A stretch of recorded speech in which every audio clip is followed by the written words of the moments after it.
সবশেষ চ্যাম্পিয়ন্স ট্রফিতে একটা ম্যাচও জিততে পারেনি বাংলাদেশ দল। এর আগে ওয়েস্ট ইন্ডিজের বিপক্ষে সিরিজটাও হয়েছিল হাতছাড়া। 2023 বিশ্বকাপটাও পার করতে হয়েছে ভরাডুবিতে।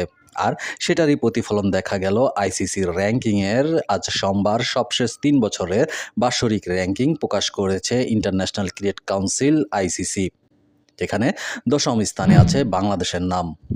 নতুন প্রকাশিত র্যাঙ্কিংয়ে 4 রেটিং পয়েন্ট হারিয়েছে বাংলাদেশ, যার ফলে ওয়ানডেতে এক ধাপ পিছিয়ে গেছে টাইগাররা। 76 রেটিং পয়েন্ট নিয়ে বাংলাদেশে আছে 10 নম্বরে। তাদের উপরে উঠে গেছে ওয়েস্ট ইন্ডিজ। টেস্ট ও টি-20তে আগের মতো 9ম স্থানে আছে বাংলাদেশ। প্রকাশিত এই ওডিআই র্যাঙ্কিংয়ে শীর্ষে আছে আইসিসি চ্যাম্পিয়ন্স ট্রফির 2 ফাইনালিস্ট দল।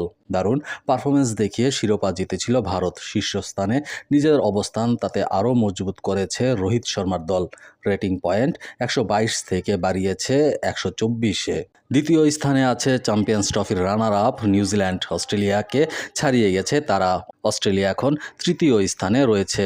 এরপরের নামটাই শ্রীলঙ্কার।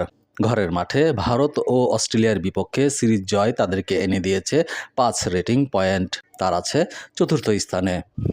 শ্রীলঙ্কার এই উত্থানে নেমে গেছে পাকিস্তান ও দক্ষিণ আফ্রিকা। পটিয়ারা নিজেদের ফর্মের কারণে রেটিং পয়েন্ট হারিয়েছে। আফগানিস্তানও র্যাঙ্কিংয়ে উন্নীত করেছে। 4 পয়েন্ট বাড়ার কারণে তারা 7ম স্থানে উঠে এসেছে।